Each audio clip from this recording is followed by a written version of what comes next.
बिस्मिल्लाहिर्रहमानिर्रहीम। हमारे गांव में अगर कोई लड़की किसी लड़की से मोहब्बत करते पकड़ी जाती तो उसे रस्म के मुताबिक कारोकारी किया जाता था। मैं अब्बा की जायदाद की इकलौती वारिस थी, इसीलिए चाची ने मुझ पर झूठा इल्जाम लगवाकर मारना चाहा। तो वहां गांव के सरदार ने, जिस पर गांव की हर औरत फिदा थी, मुझसे शादी का फैसला कर लिया।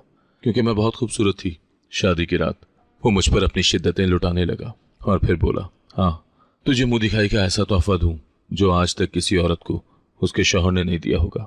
वो मेरी आंखों पर पट्टी बांधकर मुझे अपने साथ एक कमरे में ले गया और जब आंखें खोली तो मेरी चीखें निकल गईं। मेरे अब्बा गांव के सबसे बड़े जमींदार थे।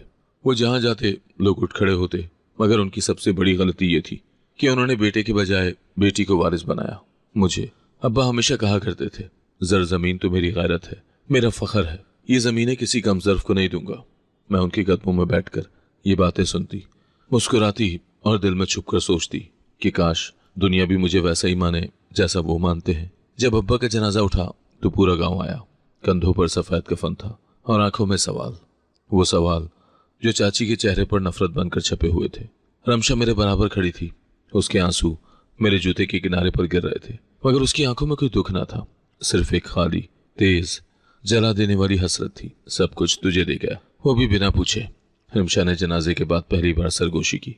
मैंने कुछ न कहा। मैं जानती थी अब्बा ने जानबूझकर मुझे वारिस बनाया था।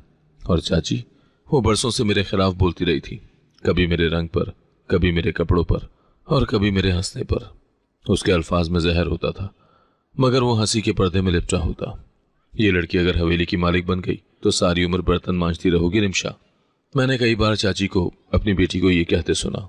और रिमशा, वो हर वक्त मेरे इर्द गिर्द फिरती, मेरी हर हरकत पर नजर रखती, मेरे कपड़ों का रंग, मेरे बालों की खुशबू, मेरी चूड़ियों की आवाज, उसे सब कुछ चुभता था। जनाजे के बाद 40वें का दिन था। गांव के बुजुर्ग बैठे थे, मर्द गपशप में, औरतें रोने की अदाकारी में। उस रोज चाची ने कागजात निकाले और बड़े चचा के सामने रख दिए। जमीन तो मर्दों की मलकियत होनी चाहिए, ये क्या, एक लड़की अब हमें हुक्म देगी? चचा ने खाली आंखों से देखा, कुछ बोलने ही वाले थे कि मैंने खुद वो कागजात अपने सामने रख लिए। अगर अब्बा की मर्जी के खिलाफ कुछ हुआ तो मैं कोर्ट में चली जाऊंगी। चाची का चेहरा सुर्ख हो गया। ओह, अब हमारी जमीन तो वकील भी बन गई है। हम गांव के लोग हैं, हमें कानून नहीं रिवायत चलाती है। तो फिर रिवायत तो अब बदलनी चाहिए चाची। औरत अगर वारिस नहीं हो सकती तो क्या वो मर भी नहीं सकती? मैंने हल्की आवाज में कहा, मगर मेरी आवाज इतनी तेज थी कि हवेली की दीवारों से टकरा गई। उस दिन के बाद रिमशा ने मुझसे बात करना छोड़ दी। वो जो रोज मेरे कमरे में आकर अपनी जुल्फें बनवाती, अपने कमरे में बंद रहती, मगर उसकी खामोशी ज्यादा खतरनाक थी, क्योंकि वो अब मेरे खिलाफ बोलने के बजाय कुछ सोच रही थी। एक दिन हवेली के सहन में बैठी, मैं फूलों को पानी दे रही थी। रिमशा मेरे पास आई, मुस्कुरा कर बोली, तुम्हें लगता है तुम सब कुछ संभाल लोगी? जमीन, इज्जत, मर्दों का एहतराम। मैंने पानी का घड़ा एक तरफ रखकर उसकी तरफ देखा। मुझे कुछ संभालने की जरूरत नहीं है, मैं खुद जमीन हूं रिमशा। जिस पर जो बोया जाएगा वो ही उगेगा। तो फिर याद रखना, जमीन पर अगर खारदार बीज गिर जाए तो फसलें काटती नहीं, चुपती हैं। उसके अल्फाज मेरे कानों में तीर की तरह लगे। वो जा चुकी थी, मगर उसकी बातें मेरे दिल में जहर घोल रही थी। चंद दिन के बाद मुझे एक अजीब तब्दीली महसूस हुई। नौकरों की नजरों में हिचकिचाहट, औरतों के रवैयों में बदतमीजी और मर्दों के जुमले बदल गए। एक दिन नौमान, जो अब्बा के जनाजे पर मुझसे ताजियत करने आया था, रास्ते में मिला और कहा, जरमीन, तुम बहुत बहादुर हो। क्यों? क्योंकि मैं औरत हूं और वारिस भी? मैंने तंज़िया अंदाज में पूछा। नहीं, क्योंकि तुम उन रिवायात के खिलाफ खड़ी हो रही हो जो सदियों से औरत को दफन करती आई हैं। मुझे उसकी बातें अच्छी लगी, उसकी आंखों में सच्चाई थी और मैं कई दिन बाद पहली बार मुस्कुराई। शायद किसी ने पहली बार मेरी ताकत को पहचाना था, मगर यही मुस्कुराहट मेरी कमजोरी बन गई। वो नया था गांव में, शहर से पढ़ा लिखा, बाप का तबादला होकर यहाँ आया था, स्कूल में पढ़ाने लगा था। पहली बार मैंने मस्जिद के सहन में देखा, जब वो बुजुर्गों के साथ बैठा अदब से बात कर रहा था। उसकी बातों में कोई दिखावा नहीं था, बस एक सादगी थी। और मेरी आंखों को वो सादगी उस दिन की गर्म दोपहर में एक ठंडी छांव की तरह लगी। मैं अक्सर नदी किनारे फूलों के पौधे लगाने जाती थी, वो भी वहीं आ जाता, कभी किताब लेकर, कभी सिर्फ खामोशी। कई दिन हम एक दूसरे को देखते रहे। फिर एक दिन उसने आकर मुझे सलाम किया। आपका नाम जरमीन है ना? उसने पूछा, जैसे पहले ही जानता हो। जी, मैंने मुख्तसर जवाब दिया।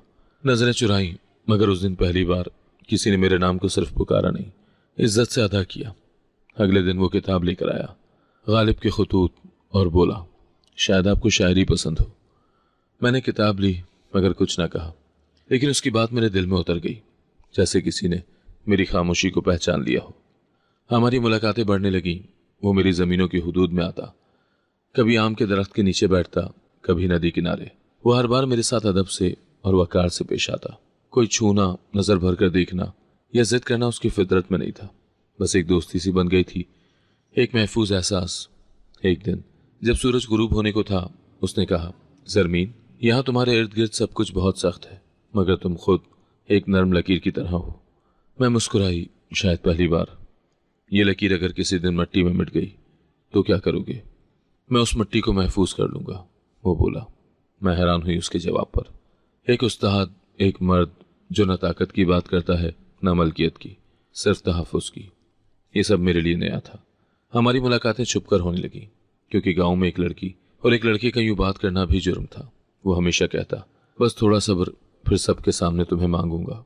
एक दिन मैं उससे अपने अब्बा के बारे में बात कर रही थी। उसकी नज़रों में अफसोस और मोहब्बत दोनों थे। अगर वो जिंदा होते तो सब कुछ आसान होता। नहीं ज़रमीन, अगर वो जिंदा होते तो शायद मैं कभी तुमसे मिल भी ना पाता। कुछ रिश्ते महरूमियों से ही पनपते हैं। मैं खामोश रही। उसकी बातों में अजीब सी सच्चाई थी। कई दिन हम ऐसे ही मिलते रहे। रिमशा तब अक्सर मुझसे दूर रहती, लेकिन एक दिन जब मैं नदी किनारे नौमान से बात कर रही थी, मुझे लगा किसी ने पीछे से झांका है। मैं मुड़ी, मगर कुछ नजर ना आया। चंद दिन के बाद गांव की गलियों में सरगोशियां होने लगी। औरतें मुझे देखकर हंसती थी, मर्द नजरें झुकाते नहीं, उठाते थे। और एक दिन मेरे कमरे के दरवाजे के नीचे एक लिफाफा फेंका गया। मैंने उसे खोला। अंदर मेरी और नौमान की एक तस्वीर थी, दरख्तों के पीछे। मैं हंस रही थी और वो मेरी तरफ झुका हुआ था। मेरे पैरों तले से जमीन निकल गई। मैं भागती हुई सैन में पहुंची। रिमशा वहां खड़ी थी, उसकी आंखों में जीत थी। अच्छा लगा ना मोहब्बत की तस्वीरें? उसने हंसते हुए कहा। ये तुमने क्या किया? मेरी आवाज कांप रही थी। बस वही किया जो तुमसे ना हो सका, वारिस होने का हक छीन लिया। फिर वो पलटी और जाते जाते बोली, चाची पंचायत बुला रही है, अब देखते हैं तुम्हें जमीन मिलती है या कब्र। उसके बाद सब कुछ बहुत तेजी से हुआ। नौमान का घर बंद हो गया, उसके बाप ने गांव छोड़ दिया, घसीटा गया पंचायत तक। मुझे रसवाई के उस स्टेज पर खड़ा किया गया जहां ना सुनने वाला कोई था ना समझने वाला। चाची के हाथ में तस्वीरें थी और लबों पर लानतें। ये वही लड़की है जिस पर मेरे शौहर ने एतमाद किया। अब देखिए गांव की इज्जत कैसे बर्बाद हो गई। मैं कुछ बोलना चाहती थी, मगर सब मेरी आवाज पर शोर कर रहे थे। नौमान कहीं नहीं था और रिमशा सामने बैठी फतह के मजे ले रही थी। और उसी दिन मैंने जान लिया, नौमान मोहब्बत नहीं था, एक मोहरा था। रिमशा का मोहरा, चाची की साजिश और मेरी बर्बादी। रिमशा की साजिश ने जो तस्वीर बनाई थी वो अब पूरे गांव की जबान पर थी। तस्वीरें, सरगोशियां और मेरी खामोशी, सब एक ऐसी फिजा में लिपटे हुए थे जहां मेरी सांसें लेना भी बगावत समझा जा रहा था। पंचायत बुलाई गई और मुझे जैसे मुजरिमों की तरह हवेली से निकालकर दरख्तों के साए तले बिठाया गया, जहां इंसाफ कम और रसवाई ज्यादा मिलती है।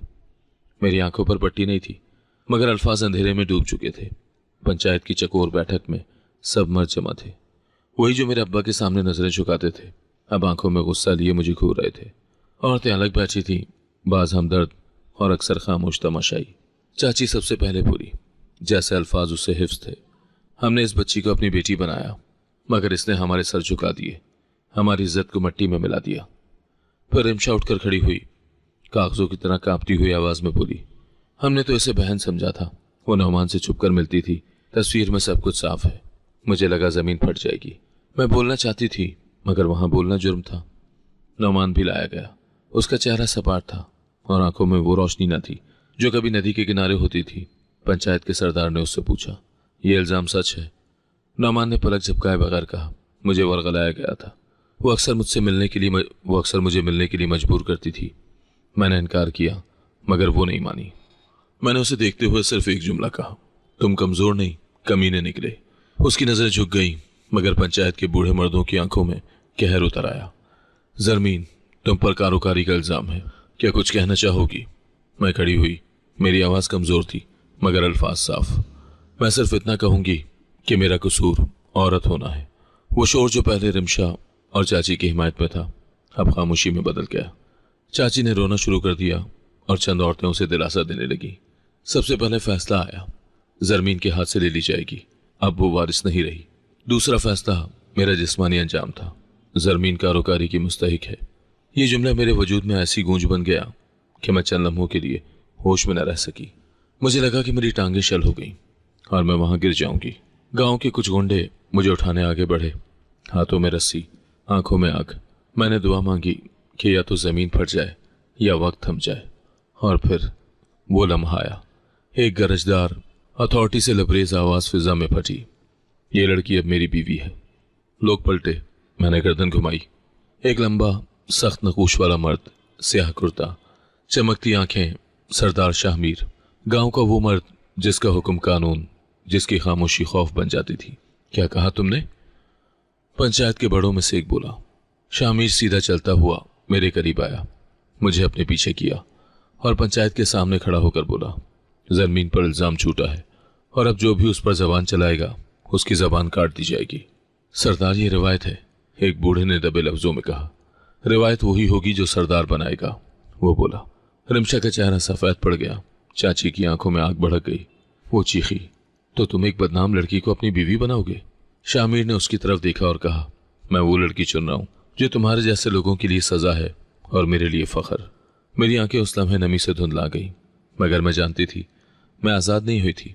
मैं सिर्फ एक और जंग में दाखिल हो चुकी थी। शामिर ने मेरे कंधे पर हाथ रखा और बोला, आज से ये मेरी इज्जत है, जो इसे छुएगा मेरी गैरत को छुएगा। पंचायत की फिजा साकत थी। लोग खामोश, होंठ सिए हुए। औरतें हैरत से मुझे देख रही थी, जैसे मैं अब भी वही बदनाम लड़की हूं, मगर अब किसी और के नाम से। नौमान को हिरासत में ले लिया गया और पंचायत तहलील हो गई। शामिर मुझे अपनी गाड़ी तक ले गया बगैर कुछ कहे। मैं खामोशी से उसके साथ गई। कोई रस्म ढोल नहीं बजे, कोई मुबारकबाद देने वाला नहीं था, कोई औरत मेरे हाथों पर मेहंदी लगाने ना आई। निकाह की रस्म एक छोटे कमरे में हुई। सिर्फ 2 गवाह, एक मौलवी और शामिर। मेरे सर पर सफेद चादर थी, जो न इज्जत की अलामत थी न खुशी की, बस एक रस्मी पर्दा था। एक नई कैद में दाखिल होने का अलामती लिबास। मौलवी ने कलमे पढ़ने शुरू किए। मेरा दिल धड़क रहा था। किसी ने मेरा हाथ नहीं थामा, सिर्फ सवाल आया, ज़रमीन बिन्ते इकबाल, क्या आपको यह निकाह कबूल है? मेरे दिल ने इनकार किया, मगर मेरे होंठों से कबूल है निकल गया। 3 बार वो अल्फाज दोहराए, 3 बार मेरी रूह कांपी और फिर निकाह मुकम्मल हो गया। निकाह के बाद मुझे एक गाड़ी में बिठाया गया। रास्ते भर खामोशी छाई रही। शामिर ने एक बार भी मेरी तरफ नहीं देखा। वो फोन पर किसी से बात कर रहा था, मुख्तसर सख्त लहजे में। किसी को तफसील ना दो, कह दो सरदार ने फैसला किया है, बस। ये अल्फाज मेरे दिल में गूंजते रहे। हवेली बड़ी थी, जैसे किसी जागीरदार की पुरानी कोठी। दोनों दीवार ऊंचे, पर्दे भारी और दरवाजे ऐसे जैसे किसी किले के हों। मुझे अंदर ले जाया गया, जहां कुछ नौकरानियां पहले से खड़ी थीं। उन्होंने मेरा सामान हाथ में लिया और कहा, बीबी जी, आपका कमरा उधर है। मैंने सुना कि शामिर ने एक नौकर से कहा, किसी को ऊपर ना आने देना, उसकी मर्जी के बगैर कोई उससे तंग न करे। यह जुमला कुछ अजीब सा महसूस हुआ। कमरा वही था जो कभी सरदार की पहली बीवी का बताया गया था। दीवार पर एक पुराना आईना, जिसमें अक्स धुंधला था, जैसे उसने बरसों से किसी औरत की आंखों का दर्द सहा ना हो। कमरे में रोशनी थी, मगर सुकून नहीं। फर्नीचर कीमती था, मगर एहसास बेकीमत। मैंने दरवाज़ा बंद किया और बैठ गई। अचानक दरवाज़ा खुला। शामिर अंदर आया, दरवाज़ा पीछे से बंद किया और मेरे सामने खड़ा हो गया। ये तुम्हारा कमरा है, जब तक चाहो यहाँ रह सकती हो, कोई ज़बरदस्ती नहीं होगी। और अगर मैं कहीं जाना चाहूँ, मैंने पहली बार उसे बराह रास्त मुखातिब किया, तुम्हें आज़ादी चाहिए, मुझ पर यकीन से पहले कुछ नहीं मिलेगा, उसने नरमी से मगर ठोस लहजे में कहा। यह जुमला मेरे दिल में तेग की तरह उतरा। यकीन? जिस मर्द ने मेरे बगैर पूछे निकाह किया, वो अब मुझसे यकीन मांग रहा था। यकीन खरीदने की चीज नहीं सरदार, मैंने कहा, लेकिन कभी कभी इज्जत बचाने के लिए फैसले करने पड़ते हैं। तो क्या तुमने मेरी इज्जत बचाई या अपनी सियासत? मैंने निगाहें जमाते हुए सवाल किया। उसने पल भर को खामोशी इख्तियार की, फिर बोला, तुम्हें जैसे भी लगे, बस ये जान लो तुम अब इस हवेली का हिस्सा हो और इसके कुछ उसूल हैं। उसके जाने के बाद मैं कई घंटे खिड़की से बाहर देखती रही। गांव के चिरागों से जगमगाती गलियां और दूर से आती अजान की आवाज, सब कुछ वैसा ही था, मगर मेरी जिंदगी बदल चुकी थी। अगले दिन एक औरत मेरे कमरे में आई। उसका नाम हसीना था। वो नर्म लहजे में बोली, बीबी जी, मैं आपकी खिदमत के लिए हूँ, कुछ चाहिए हो तो बता दीजिएगा। मुझे इस हवेली के उसूल बताओ हसीना, मैंने सीधा सवाल किया। उसूल बस यही है बीबी जी, सरदार का हुक्म आखिरी होता है, औरतें आवाज़ बुलंद नहीं करती, और अगर करें मैंने पूछा तो उनकी आवाज़ें दीवारों में दफन हो जाती हैं। उसकी आवाज़ में लर्जिश थी। मैंने उसे जाने दिया, मगर उसकी बातें मेरे दिल में नश्तर की तरह चुभती रहीं। रात को शामिर मेरे कमरे में आया। इस बार हाथ में एक फाइल थी। उसने मेज पर रखते हुए कहा, ये ज़मीनों के नए कागजात हैं, सब कुछ अब तुम्हारे नाम है। क्या तुम्हें लगता है ज़मीन देकर तुम मेरा एतमाद खरीद लोगे? नहीं, मगर शायद तुम्हें यह एहसास दिला सकूं कि तुम कहती नहीं शरीक हो। मैंने फाइल नहीं देखी, मैं उसे देखना भी नहीं चाहती थी, क्योंकि मेरे दिल में अभी भी वही सवाल था, क्या मैं वाकई शरीक हूं या बस एक खूबसूरत कैद खाना और मैं इक़्तिदार के साए तले जिंदा लाश। शादी की तीसरी रात हवेली में जब खामोशी छाई हुई थी, सारी रोशनियों के बावजूद फिजा में एक सन्नाटा था जो मेरे जिस्म से लिपट रहा था। मैं सोच रही थी कि आज फिर वही खामोश रात होगी जिसमें शामिर शायद आएगा, कुछ कहेगा नहीं और चला जाएगा, लेकिन इस बार वो मुख्तलिफ था। कमरे में दाखिल होते ही उसके हाथ में एक नीले रंग का जोड़ा था जिस पर सुनहरी जरी का काम किया गया था। उसने वो जोड़ा मेरे सामने रखा और बस इतना कहा, आज मुंह दिखाई का तोहफा दूंगा, तैयार हो जाओ। मैंने उसकी तरफ सवालिया नजरों से देखा, मगर उसकी आंखें किसी राज में डूबी हुई थी। मैंने खामोशी से जोड़ा लिया और तैयार होने चली गई। जोड़ा पहनने के बाद आईने में खुद को देखा तो लगा जैसे मैं खुद से अजनबी हो गई हूं। न वो जमीन रही जो जमीनों की वारिस थी, न वो जो पंचायत के कटहरे में खड़ी थी, न ही वो रही जो रिमशा के तानों का निशाना बन रही थी। अब एक और जमीन मेरे सामने थी, सवालों में लिपटी और किसी अनदेखे अंजाम की तरफ बढ़ती हुई। शामिर वापस आया, हाथ में एक रेशमी पट्टी थी। आंखों पर ये बांधनी है। क्यों? क्योंकि जो तुम देखोगी वो अंधेरे में ज्यादा सच लगेगा। उसकी आवाज में नरमी थी, मगर एक अजीब सा धीमापन भी। मैंने बिना कुछ कहे आंखें बंद की और उसने मेरे चेहरे पर वो पट्टी बांधी। मेरा हाथ थामा और आहिस्ता आहिस्ता मुझे लेकर चलने लगा।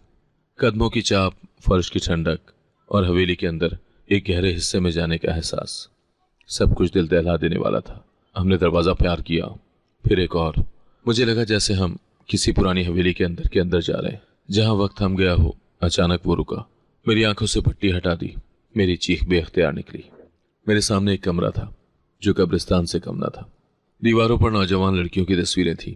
कुछ तस्वीरें जली हुई, कुछ पर खून के धब्बे, कुछ ऐसी थीं जिनकी आंखें जैसे जिंदा हों। एक ऐसी जिंदा लाश की आंखें जो सवाल करती हैं कि क्यों। फर्श पर बिखरी चूड़ियां, पुराने दुपट्टे, एक डायरी जिसका पहला सफा आधा जल चुका था। दीवार के एक कोने में आहनी पेज पर चंद नाम कुंदा थे, नायला, गुलजार, सहर, तबस्सुम। ये क्या है शामिर? मैंने लरसती आवाज में पूछा। ये उन लड़कियों की याद है जिन्हें मैंने कारोकारी से बचाया, मगर समाज ने जीने नहीं दिया। मगर ये जगह, ये चीजें, ये सब क्यों यहां रखा है? क्योंकि दुनिया ने उन्हें कबूल नहीं किया। ये उनकी हकीकत है। मैं चाहता हूं कि तुम इन्हें देखो, इनके दर्द को समझो। मैं उस लम्हे खामोश रही, फिर झुककर वो डायरी उठाई, सफ़ा खोला और उस पर कांपती हुई तहरीर में लिखा था, मुझे बचा लिया गया, मगर मैं कब जीने लगी। हर रात मेरी सांस मेरे गुनाह की सजा बनती है। मैंने सिर्फ मोहब्बत की थी। मेरे हाथ लरजने लगे। मैंने सर उठाकर शामिर को देखा। क्या तुमने उन्हें कैद करके बचाया? मैंने उन्हें मरने से बचाया, जीने का हक देने की कोशिश की। और वो हक, वो कहाँ है? क्या वो सूरज देखती हैं, हवा को महसूस करती हैं? उनका अपना नाम, अपनी जिंदगी है? वो खामोश रहा। उसके चेहरे पर कुछ टूटता हुआ नजर आया। शायद वो सच जानता था, मगर अल्फाज नहीं थे। मैं कमरे के आखिरी हिस्से में गई, जहां पुरानी तस्वीरों के दरमियान एक ताज़ा तस्वीर रखी गई थी। मेरी तस्वीर, जो शायद उस दिन की थी जब मैं पंचायत में खड़ी थी। उसके नीचे लिखा था, उम्मीद, तुम वो पहली हो जिसे मैंने दुनिया के सामने कबूल किया। बाकी सब छुपी रही, मगर तुम्हें मैंने अपना नाम दिया, मगर तुमने मुझे भी एतमाद नहीं दिया। तुमने मेरे जज्बात, मेरी राय, मेरी आवाज, सब कुछ छुपा दिया। मैं डर गया था, दुनिया से, तुमसे और खुद से। मैंने वो तस्वीरें वापस रखी, फिर उसके करीब आई। ये तुम्हारा मुंह दिखाई का तोहफा था? एक कब्रिस्तान नहीं, ये सच्चाई का तोहफा था, ताकि तुम जान सको कि मेरी खामोशी क्यों इतनी भारी है। हम वापस कमरे की तरफ जाने लगे। मेरा दिल बोझल था, मगर जहन रोशन। अब मैं जान गई थी कि ये सिर्फ शादी नहीं थी, ये जंग थी। सिर्फ मेरे लिए नहीं, उन सब के लिए जो इस कमरे में मौजूद थी या जो मर चुकी थी। और शायद मैं ही वो वाहिद औरत थी जो ये जंग लड़ सकती थी। मैं शामिर के साथ वापस आई, मगर अब मेरे अंदर सिर्फ एक बीवी नहीं, एक सवाल जिंदा हो चुका था। क्या मैं उसे माजी के भूतों से निजात दिलाकर उसकी खामोशी को आवाज में बदल सकती हूँ? और मैंने दिल ही दिल में खुद से वादा किया, मैं उन सब का इंसाफ बनूंगी जिन्हें समाज ने जुर्म बनाया। शायद तब मैं खुद को इस कैद से आज़ाद कह सकूंगी। मैंने अपनी ज़िंदगी में कई तरह के ज़ख्म सहे थे, विरासत का ताना, इज्जत की तजलील, पंचायत की चुप और गांव वालों की नज़रों की गंदगी। लेकिन जो ज़ख्म उस रात शामिर ने दिया वो उन सब से मुख्तलिफ था। ये ज़ख्म जिस्म पर नहीं, वजूद पर लगा था। वो मंजर, वो कमरा, वो तस्वीरें, मैं उनसे बाहर नहीं निकल पाई। रात का वक्त था और हवेली खामोश। मैं वापस कमरे में आई, मगर दरवाज़ा बंद करते ही मेरी सांस घुटने लगी। मुझे लगा जैसे दीवारें मेरे गिर्द सिमट रही हूँ और वो सब लड़कियां मेरी आंखों में जिंदा होकर खड़ी हो गई हूं। उनकी चीखें, सिसकियां और वो नजर जिसमें बस एक सवाल था, हम क्यों? मैं दीवार के साथ लगकर बैठ गई, आंखें बंद की, मगर सन्नाटा अंदर गूंजने लगा था। मेरे अंदर की आवाज चीख रही थी, ये सब गलत है, ये इंसाफ नहीं, ये कैद है। और उसी लम्हे मेरे दिल ने फैसला किया, मुझे निकलना है, अभी, इसी वक्त। मैंने आहिस्ता से दरवाजा खोला, सीढ़ियां उतरी और सहन में पहुंची। एक नौकर कोने में बैठा ऊँग रहा था। मैं दबी दबी चाल से बड़े दरवाजे तक पहुंची और जैसे ही दरवाजा खोला वो चरचराया। मेरे दिल की धड़कन रुक गई। पीछे मुड़कर देखा, हवेली अब भी अंधेरे में थी। मैंने एक कदम आगे रखा ही था कि सामने से रोशनी की लकीर आई। दरवाजे के बीच में वो खड़ा था, शाहमीर। वो थकी थकी आंखों से मुझे देखता रहा। कहाँ जा रही हो? उसने धीमी आवाज में पूछा। जहां मेरी सांसें बोझ ना हो, जहां मैं औरत होने की सजा ना पाऊं। तो तुम समझती हो वहां तुम्हें रिहाई मिल जाएगी? मैं ये जानती हूं कि यहाँ कैद है और ये कैद तुमने बनाई है अपने रहम के नाम पर। शामिर 2 कदम मेरे करीब आया, मगर मेरे और उसके दरमियान फासला बाकी रहा। तुम्हारी खामोशी, तुम्हारी ताकत, ये सिर्फ दिखावा है। तुम भी वही मर्द हो जो औरत को महफूज करके जिंदा लाश बना देता है। मैंने अल्फाज धीमी लेकिन कांपती आवाज में कहे, जैसे वो कुछ कहना चाहता हो, मगर अल्फाज हलक में अटक गए। मैं तुमसे नफरत करती हूँ शामिर, शदीद नफरत। मेरी आवाज अब बुलंद हो चुकी थी। वो कुछ लम्हे खामोश खड़ा रहा, फिर आहिस्ता से बोला, अगर जाना चाहो तो दरवाजा खुला है। मैं हैरत से उसे देखती रही। लेकिन अगर तुम जाओगी तो वो सब लड़कियां तुम्हें रोक लेंगी जिनके लिए तुम उम्मीद हो सकती हो। उसकी आवाज में शिकस्त नहीं थी, दरखास्त भी नहीं थी, बस एक हकीकत थी जो मेरे कानों में गूंजी। मैं उन सब के लिए कुछ नहीं कर सकती, मैं तो खुद एक कैदी हूं। मैंने कहा, लेकिन तुम उनकी तरह खामोश नहीं हो। तुम बोल सकती हो, तुम लड़ सकती हो। वो तुम्हें जिंदा देखकर सांस लेती हैं। मैंने दरवाजे की तरफ देखा। रात की तारीकी बाहर मुंतजिर थी, आज़ादी की एक झूठी छांव लिए हुए, और पीछे वो चेहरा जिससे मुझे नफरत थी, मगर जिसने पहली बार मुझे मेरे होने का एहसास दिलाया था।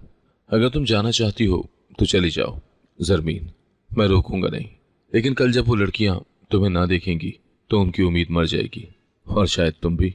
उसकी बात मुकम्मल हुई और वो पलटकर वापस चलने लगा। मैं दरवाजे पर खड़ी रही, जैसे मेरे कदम किसी और ने बांध दिए हों। उसी लम्हे मुझे याद आया जब शहर ने वो डायरी लिखी थी, जब किसी नायला का नाम कब्र की दीवार पर लिखा था, और जब मेरी अपनी तस्वीर के नीचे उम्मीद लिखा था। क्या मैं सिर्फ नफरत से भाग रही थी या खुद से? दरवाजे से बाहर कदम रखना मेरे लिए आसान था, मगर पीछे वो दर्द, वो औरतें और वो खामोश इनकलाब मुझे रोक रहा था। मैं पलट गई, वापस आकर अपने कमरे की खिड़की से बाहर देखती रही। शामिर फिर नहीं आया, लेकिन उसकी बातें मेरे अंदर गूंजती रहीं। उस रात मैं बाहर नहीं गई, मैं वहीं रही, लेकिन एक कैद से निकलकर शायद एक मकसद में दाखिल हो चुकी थी, और नफरत की आग में जलकर शायद मैं अपनी ही राख से कुछ नया पैदा कर सकती थी। सुबह का सूरज अभी पूरी तरह निकला भी नहीं था कि हवेली के मरकजी दरवाजे पर कुछ नौकर हाँपते हुए आए। हसीना मेरे कमरे में आई तो उसके चेहरे पर एक नई घबराहट थी। वो बोली नहीं, बस हाथ में मोबाइल दिया। स्क्रीन पर वही था, मैं सफ़ेद चादर में शामिर के साथ बाजार की तरफ जाते हुए। किसी ने जाविया ऐसा चुना था कि मेरी नजरें नीची और उसकी सिमत जरा मुड़ी हुई थी। वीडियो के कैप्शन में लिखा था, सरदार की बीवी या गांव की रुसवाई। ये रिमशा का नया वार था। वीडियो वायरल हो चुकी थी। गांव के हर घर में, हर मोबाइल में, हर जबान पर मुझे बदकिरदार कहा जा रहा था, और इस बार सिर्फ मेरा नाम नहीं, शामिर का नाम भी लपेटा गया था। ऐसा सरदार जो गुनाहों के निकाह का लिबास पहना दे, औरत को सामने लाकर मर्दों की गैरत बेचने वाला। ये जुमले मुझे नहीं तोड़ सकते थे, पर शामिर के लिए मैं जानती थी वो मर्द अपने नाम से ज्यादा अपनी खामोशी से पहचाना जाता था। उस दिन वो सारा दिन नजर न आया, न खाने के वक्त, न शाम की अजान पर। कमरे की खिड़की से मैंने देखा हवेली के पिछले बाग में वो अकेला खड़ा था। शायद उसे भी वही सवाल जकड़ रहे थे जो मुझे। शाम को हसीना चाय लाई तो उसके चेहरे पर अजब सी हमदर्दी थी। वो बोली, बीबी जी, जब इज्जत को तस्वीरों में नापा जाए तो सच बोलने वाला भी चुप हो जाता है। मैं कुछ न बोली, बस नजरें झुकाकर सोचती रही कि अब इस सब का क्या अंजाम है। रात हुई तो हवेली की बत्तियां मद्धम हो गई। मैं अपने कमरे में बैठी थी जब दरवाजा आहिस्ता से खुला। शामिर आया आहिस्ता कदमों से। वो थका हुआ लग रहा था, जैसे दिन भर की जंग हार कर आया हो। मैंने उसकी तरफ देखा। वो कुछ देर खामोश खड़ा रहा, फिर आहिस्ता आहिस्ता मेरे करीब आया।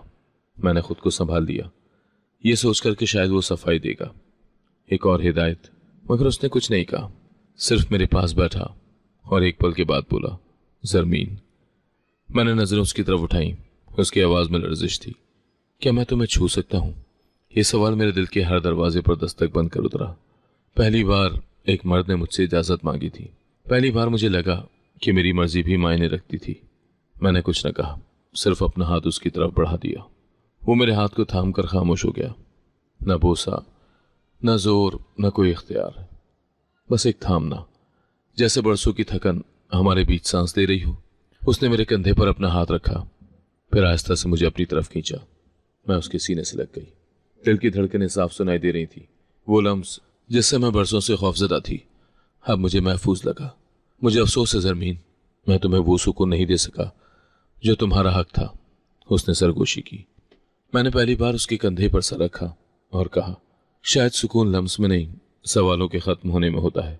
और तुमने आज मुझे मेरा सबसे बड़ा सवाल वापस कर दिया। मेरी मर्जी। रात के उस लम्हे में कुछ नहीं बदला। रात के उस लम्हे वो कुछ नहीं बोला। उसका हाथ मेरे हाथ में रहा और हम दोनों बैठे रहे, जैसे वक्त रुक गया हो। न कोई वादा, न कोई इल्जाम, बस दो इंसान एक दूसरे के वजूद को तस्लीम कर रहे थे। लम्स की वो रात जैसे दरवाजा खोल गई थी जो मेरे और शामिर के दरमियान सालों से बंद था। वो अब ज्यादा वक्त मेरे आसपास गुजारने लगा था। कभी सहन में, कभी हवेली की छत पर, कभी लाइब्रेरी के कमरे में जहां हम दोनों खामोश बैठे रहते, अलग अलग किताबें थामे, मगर एक दूसरे की मौजूदगी में झलते हुए। गुफ्तगू कभी छोटी छोटी बातों से शुरू होती, जैसे तुमने ये किताब पढ़ी है, या कल बारिश आएगी शायद, और ख़त्म हो जाती खामोशी पर। वो खामोशी अब बोझ नहीं लगती थी, बल्कि सुकून जैसी महसूस होने लगी थी। एक दोपहर कमरे में मौजूद मैं एक अलमारी खोल रही थी कि एक पुराना संदूक नजर आया। मैंने उसे बाहर निकाला और जब उसका ढक्कन खोला, अंदर कुछ तस्वीरें, एक पीतल की चूड़ी और एक खानदानी एल्बम निकला। तस्वीरें पुरानी थीं, जर्द हो चुकी थी, मगर चेहरों में एक खास गहराई थी। उसी लम्हे शामिर कमरे में दाखिल हुआ। उसने मुझे तस्वीरें देखते पाया तो चंद कदम रुक कर बोला, ये मत देखो, ये संदूक बहुत पुराना है। मैंने एक तस्वीर हाथ में थामी। एक नौजवान लड़की, आंखों में रोशनी, बालों में चांदनी और चेहरे पर मासूमियत की झलक। ये कौन है? मैंने पूछा। शामिर का चेहरा बदल गया। वो मेरे करीब आया, तस्वीर मेरे हाथ से ले ली और आहिस्ता से बोला, नायला, मेरी छोटी बहन। मैं खामोश हो गई। कुछ देर के बाद उसने खुद बोलना शुरू किया, जैसे बरसों से वो लफ्ज उसके अंदर जमी हुई बर्फ की तरह जमे थे, अब पिघलने लगे हों। नायला मुझसे 8 साल छोटी थी, बहुत हंसती थी, हर चीज में खुशी ढूंढ लेती थी। उसे किताबें पसंद थी और वो दिन में 4 बार आईना देखा करती। मैं दुनिया की सबसे खूबसूरत लड़की हूँ। वो हल्का सा मुस्कुराया, मगर वो मुस्कुराहट जल्द ही बुझ गई। फिर एक दिन किसी ने उसे एक लड़के के साथ बाजार में बात करते देख ली। सिर्फ बात, बस यही जुर्म था। वो बात मेरे कानों तक पहुंची और मैंने उस वक्त चुप रहने को ही बेहतर समझा। मैं सरदार नहीं था उस वक्त, बस एक बेख्तियार भाई था। मेरे बड़े भाइयों ने फैसला किया कि नायला को घर की इज्जत के लिए कुर्बान करना पड़ेगा, और मैं सिर्फ दीवार के पीछे खड़ा रहा। वो लम्हे जैसे रुक गए। उसकी आवाज भर आई। उसने वो तस्वीर वापस संदूक में रख दी। वो चीखी थी, भागी थी, छुपी थी, मगर किसी ने ना सुना, ना रोका। मैं उसके करीब गई और पहली बार उसकी आंखों में आंखें डालकर देखा। वो आदमी जो ताकत की अलामत समझा जाता था, आज अंदर से टूटा हुआ एक भाई नजर आ रहा था। मैं उसे ना बचा सका, मगर तुम्हें और उन सबको बचाना चाहता हूं। ये अल्फाज मेरे दिल में इतने आहिस्ता गिरे, जैसे खामोशी वीराने में बारिश की पहली बूंद, जैसे खामोश वीराने में बारिश की पहली बूंद। मैंने उस लम्हे कुछ न कहा, बस अपनी उंगलियां उसकी उंगलियों से जोड़ ली, और वो लम्हा, वो लम्स, वो खामोशी, सब कुछ बदल गया। अगले दिन हम एक साथ हवेली के बाग में बैठे थे। दरख्तों से हल्की हल्की रोशनी छन रही थी और वो अपने बचपन के किस्से सुना रहा था। कैसे नायला कभी उसके कंधे पर चढ़कर दरख्त से आम तोड़ा करती थी और कैसे वो कभी उसकी जिद पर घंटों बाजार में गुड़िया तलाश करता था। कभी सोचा था कि वो इतनी जल्दी चली जाएगी? मैंने आहिस्ता से पूछा। नहीं, लेकिन उसके बाद हर लड़की मेरे लिए नायला हो गई। हर बार जब किसी को कारोकारी के लिए बुलाया जाता, मेरी बहन चीख उठती थी मेरे अंदर। मैंने उन्हें छुपाया, कैद नहीं किया। मैं उन्हें मरने से बचा रहा था, मगर जीना नहीं सिखा पाया। तुमने जो किया वो रहम नहीं था, वो शायद मोहब्बत थी, मगर किसी और रूप में। और जो मैं अब तुमसे महसूस करता हूँ वो क्या है? उसने सरगोशी की। मैं कुछ देर चुप रही, फिर कहा, मोहब्बत और रहम में फ़र्क होता है। रहम में तहफ़्फ़ुज़ होता है, मोहब्बत में इख्तियार बांटा जाता है। वह हल्का सा मुस्कुराया। तुम्हें मुझसे क्या चाहिए? हक, अपनी आवाज़, अपनी शनाख्त और तुम्हारे साथ चलने का इख्तियार। तुम्हारे पीछे या नीचे नहीं। वो खड़ा हुआ, मेरे सामने आकर झुका और हाथ आगे बढ़ाया। तो फिर मेरा हाथ थामो ज़रमीन, बराबरी के रिश्ते के लिए। मैंने उसका हाथ थामा और पहली बार मेरे दिल में उसके लिए जो नर्म गुशा था वो वाज़े हो गया। वो रहम का नहीं, मोहब्बत का आगाज़ था। और शायद उसी लम्हे मैंने उसके माजी को तस्लीम किया और उसे अपने हाल का हिस्सा बनाने का फ़ैसला कर लिया। सहर को मैंने पहले कभी नहीं देखा था, मगर उसका नाम कई बार सुन चुकी थी। उस लिस्ट में जो शाहमीर ने बनाई थी, उस डायरी में जो कब्रों की तरह भरी थी, उन तस्वीरों में जो दो दीवार पर खामोशी से टंगी थी, वो वहीं थी, हवेली के पिछले हिस्से में, जहां दिन की रोशनी भी छन कर आती थी, जैसे खुद वक्त भी वहां रुक जाता हो। मैं उस दिन कमरे से निकलकर उस तरफ गई जहां शामिर कभी कभार खुद भी कदम रखने से हिचकिचाता था। वो हिस्सा हवेली का सबसे पुराना, सबसे कमज़ोर और सबसे खामोश गोशा था। फर्श पर पुरानी ईंटें, दीवार पर नमी के निशान और हवा में एक ऐसी बोसीदगी जो सिर्फ उन जगहों पर होती हैं जहां उम्मीदें दम तोड़ती हैं। वो दरवाज़ा जिस पर ताला नहीं है, अक्सर खुला ही रहता है। मैंने वो आहिस्ता से खोला और कदम रखा। सामने शहर को देखा, एक पतली खामोश लड़की जिसकी आंखों में खालीपन था, जैसे वहां कुछ भी ना रहा हो। उसका चेहरा जर्द, बाल उलझे और कपड़े जैसे बरसों से धोए ना गए हों। मैंने उससे कुछ नहीं पूछा, ना नाम ना हालात, बस चंद लम्हे उसे देखा, जैसे उसकी खामोशी को समझने की कोशिश कर रही हूँ। उसने मेरी तरफ नहीं देखा, बस चुपचाप जमीन को घूरती रही। सहर, मैंने आहिस्ता से पुकारा। वो जरा सी चौंकी, मगर बोली नहीं। मैं जानती हूँ तुम मुझे नहीं जानती, मगर मैं तुम्हें जानती हूँ। तुम नौमान की बहन हो, उस लड़के की जिसे उसने खुद जलील किया और फिर मार डालने की कोशिश की।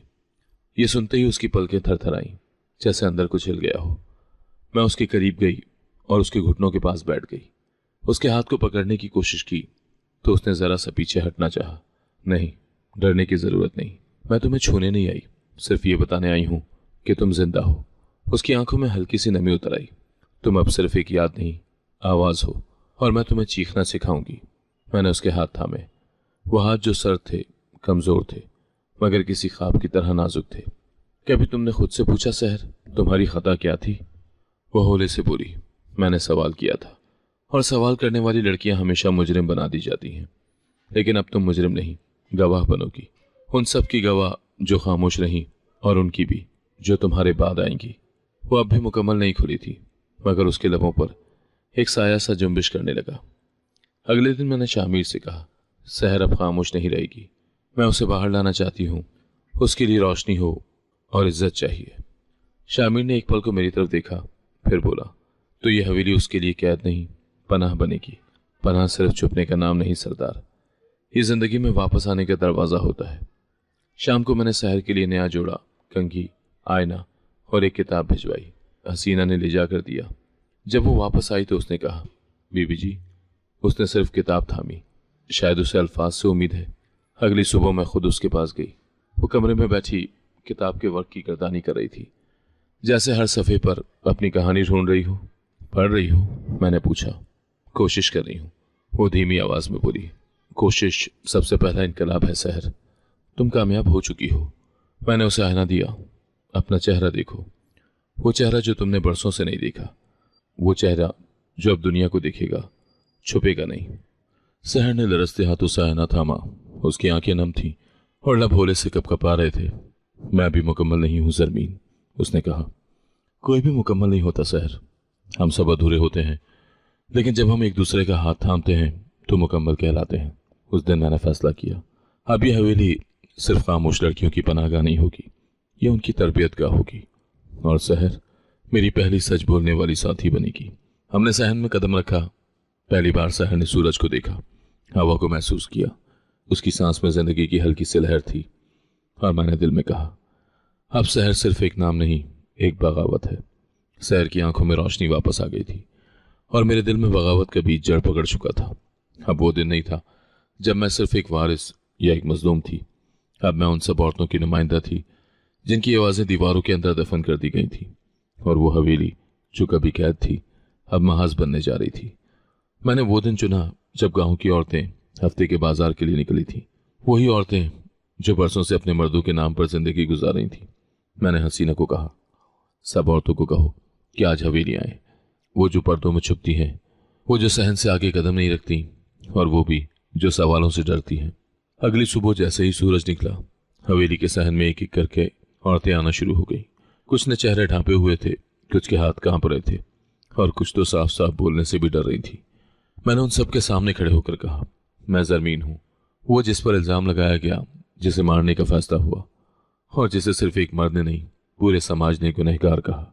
एक औरत बोली, हम तुम्हें सुनने नहीं अपने दर्द सुनाने आई हैं। मैंने कहा, तो सुनाओ और बताओ कि हम कब तक खामोश रहेंगी, कब तक कारोकारी के नाम पर दफन होंगी, कब तक मर्द हमें अपनी इज्जत के नाम पर इज्जत बनाकर बेइज्जत करेंगे। शहर उस दिन मेरे साथ खड़ी थी। उसने पहली बार आवाज बुलंद की। मैं वो हूं जिसे उसके भाई ने गैरत के नाम पर दफन करना चाहा। मैं बची, मगर जीने की हिम्मत तब मिली जब जरमीन ने कहा कि तुम आवाज हो। ये पहला लम्हा था जब मैंने औरतों की आंखों में आंसुओं के बजाय चमक देखी, जैसे बरसों से दबा हुआ लावा अब फटने को तैयार हो। मैंने ऐलान किया कि हम कल पंचायत के मैदान में जुलूस निकालेंगे, सिर्फ औरतें, सिर्फ सच और सिर्फ सवाल। वो रात जैसे एक ऐलान की रात थी। शामिर मेरे पास आया, उसके चेहरे पर सवाल था, ये तुम्हारी बगावत है या खुदकुशी? मैंने जवाब दिया, ये मेरी जिंदगी है जिसे अब मैं अपनी शराइत पर जीना चाहती हूँ, और अगर गांव ने तुम्हें रोकने की कोशिश की तो मैं उनकी नजरों में आंखें डालकर कहूंगी, हाँ, मैं ही वो जरमीन हूं जिसे जलाने की तुमने कोशिश की और अब वो पानी बनकर आई है बुझाने। वो कुछ लम्हे खामोश रहा, फिर बोला, मैं तुम्हारे साथ हूं, ना आगे ना पीछे, बराबर। अगली सुबह मैंने सफेद चादर ओढ़ी, हाथ में वो डायरी ली जो उन लड़कियों की कहानियों से भरी थी, और शहर के साथ कदम बाहर रखा। बाजार के करीब पंचायत के सामने एक छोटा सा मैदान था, वही मैदान जहां कभी मुझे गुनहगार ठहराया गया था। अब वहां औरतों की कतार थी, चादरों में लिपटी, नजरें झुकाए, मगर दिल में एक आग लिए हुए। मैंने पहली सदा दी, हम वो औरतें हैं जिन्हें जला नहीं, जलाया गया। अब हम पानी बनकर बुझाने आई हैं। रमशा भी आई। उसने हंसते हुए कहा, जरमीन, तमाशा मत बनो, ये औरतें कुछ नहीं बदल सकती। मैं उसके करीब गई और कहा, तुमने अपने जख्मों पर पर्दा डाला, मैंने उन्हें इल्म बनाया। फर्क यही है रमशा, तुम खामोशी को चालाकी समझती हो, मैं उसे बुज़दिली कहती हूँ। चाची भी आई अपने रिवायती अंदाज में, हमने तुम्हें पाला, तुमने हमें रुस्वा कर दिया। आपने मुझे पाला नहीं, काबू में रखना चाहा, और अब मैं काबू में नहीं हूँ। पंचायत के कुछ मर्द चीखने लगे, ये बेहूदगी है, ये गांव की औरतें बेराह हो गई हैं। मैंने माइक के बगैर सिर्फ अपनी आवाज से कहा, हम सिर्फ सच बोलने आई हैं, गुनाह करने नहीं। शामिर मैदान में आया, सबने उसे देखा। मर्द, औरतें, बुजुर्ग, सब देखना चाहते थे कि अब वो क्या करता है। वो मेरे पास आकर रुका, मेरा हाथ थामा और सबके सामने कहा, मैं इसकी बात से मुत्तफिक हूँ, क्योंकि मैं भी उस आग में जल चुका हूँ जिसमें तुमने मेरी बहन को झोंका था। अब वक्त है उस राख से रोशनी बनाने का। वो लम्हा तारीख बन गया, और उस दिन मैंने जाना कि बगावत सिर्फ नारे लगाने से नहीं होती, सच बोलने से होती है। और जब औरतें बोलती हैं तो जमीन भी कांपती है। इलेक्शन का दिन जैसे गांव में ईद की सुबह हो, हर तरफ गहमा गहमी, शोर, झंडे, दरवाजों पर लगी चौक से लिखी लाइनें। मगर इस बार मंजर बदल चुका था। अब पहली बार औरतें सिर्फ वोटर नहीं थी, उम्मीदवार भी थी, और उनमें सबसे नुमाया नाम था जरमीन शामिर। सुबह जब मैं तैयार हो रही थी तो दरवाजा खटखटाया। शामिर अंदर आया। हाथ में रिवायती सफेद चादर थी, वही चादर जिसे इज्जत का निशान कहा जाता था और जिसे बरसों तक औरतों के सच पर डालकर उसकी आवाज दबा दी गई थी। ये चादर तुम पर अच्छी लगती है जरमीन, मगर आज तुम्हें इस चादर से ज्यादा अपनी पहचान की जरूरत है, उसने नरमी से कहा। मैंने उसकी तरफ देखा तो उसकी आंखों में फख्र था। आज से ना तुम मेरी बीवी हो ना मजलूम, तुम मेरी आवाज हो, इनकलाब हो। वो अल्फाज मेरे अंदर उतर गए। मैंने पहली बार खुद को उस आईने में देखा जिसमें सिर्फ मैं थी। कोई दाग नहीं, कोई इल्जाम नहीं, सिर्फ एक औरत, मुकम्मल, ताकतवर। जब हम गांव के चौक पर पहुंचे, वहां औरतों का जम्मे गफीर था। कुछ हाथों में फूल, कुछ के हाथों में दुआएं और कुछ के दिलों में बरसों का दबा हुआ जोश। एक बूढ़ी औरत मेरे पास आई, उसकी आंखों में आंसू थे। बेटा, आज मेरी बेटी जिंदा हो गई है। वो जो कारोकारी में गई, मगर उसका ख्वाब तुमने पूरा किया। मैंने उसके हाथ थामे और कहा, अब कोई माँ बेटी की कब्र पर फख्र नहीं करेगी, उसे जिंदगी देगी। शामिर मेरे साथ खड़ा था। उसने बुलंद आवाज में कहा, अब इस गांव में फैसले सिर्फ मर्द नहीं करेंगे। औरत की आवाज के बगैर कोई पंचायत मुकम्मल नहीं होगी। हमने औरतों की पंचायत की बुनियाद रखी। पहली नशिस्त में हमने कारोकारी को गांव में मुकम्मल तौर पर गैर कानूनी करार दिया। जो कोई भी किसी औरत पर बिला सबूत इल्जाम लगाए, उसे न सिर्फ जुर्माना होगा बल्कि पंचायत से खारिज भी किया जाएगा। यह फैसला पंचायत के मर्दों को हजम न हुआ। रमशा और चाची की तरफ से नई साजिशों की बू आने लगी, लेकिन अब वो वक्त नहीं रहा था। मैंने उन दोनों औरतों को मजलिस में बुलाया और सबके सामने कहा, आज तुम्हें मौका है वो सब कहने का जो तुमने बरसों दिल में रखा। हसद, जख्म, सवाल, सब कुछ। लेकिन आज से तुम्हें औरतों के सफ में खड़े होना है, उनके खिलाफ नहीं। रमशा कुछ लम्हे खामोश रही, फिर आंखें झुकाई। मैं तुमसे हसद करती थी जरमीन, लेकिन तुमने वो कर दिखाया जो मर्द भी न कर सके। मैंने उसे गले लगा लिया। दुश्मनी दफन करने के लिए हिम्मत चाहिए, और शायद अब वो भी बदलना चाहती थी। शाम तक गांव की दरो दीवार पर नई तस्वीरें लगने लगी, उन लड़कियों की जो बरसों हवेली के पिछले हिस्से में छुपी रहीं। अब वो सूरज की रोशनी में खड़ी थी, अपने नाम, अपनी मर्जी, अपनी आज़ादी के साथ। सहर अब पंचायत की सेक्रेटरी थी। वो जिसके हाथ कभी लरसते थे, अब कलम मजबूती से पकड़ती थी। एक नया दौर शुरू हो चुका था। उसी रात जब मैं थकन से चूर थी, शाहमीर आया और मेरे पास बैठकर बोला, क्या तुम जानती हो जरमीन, आज तुमने जो फतह हासिल की है वो मोहब्बत की फतह है। मैंने उसकी तरफ देखा और वो रस्में जो औरत को कैद करती थी शिकस्त खा गई और तुमने उन्हें खुद हरा दिया। हम दोनों सहन में बैठे रहे, आसमान के नीचे, जहां सितारे जैसे आज मेरे लिए झिलमिला रहे थे। और उसी लम्हे मैंने महसूस किया, जरमीन अब सिर्फ सरदार की बीवी नहीं थी, वो गांव की उम्मीद थी, औरतों की जबान थी और आने वाले कल की रोशनी। मैंने वो सफर मुकम्मल किया जो नफरत से शुरू हुआ था और मोहब्बत पर खत्म। लेकिन ये मोहब्बत किसी मर्द से नहीं, खुद से थी, अपनी आज़ादी, अपने वकार और अपनी पहचान से। हर वो औरत जो कभी चुप थी, उसके लबों पर एक ही नाम था, जरमीन। अगर आपको आज की कहानी पसंद आई है तो वीडियो को जरूर लाइक कीजिएगा और अपने दोस्तों के साथ भी शेयर कीजिएगा। और हां, अगर आपने अभी तक हमारा चैनल सब्सक्राइब नहीं किया तो जरूर सब्सक्राइब करें। मिलते हैं कल एक नई और दिलचस्प कहानी के साथ। अल्लाह हाफिज।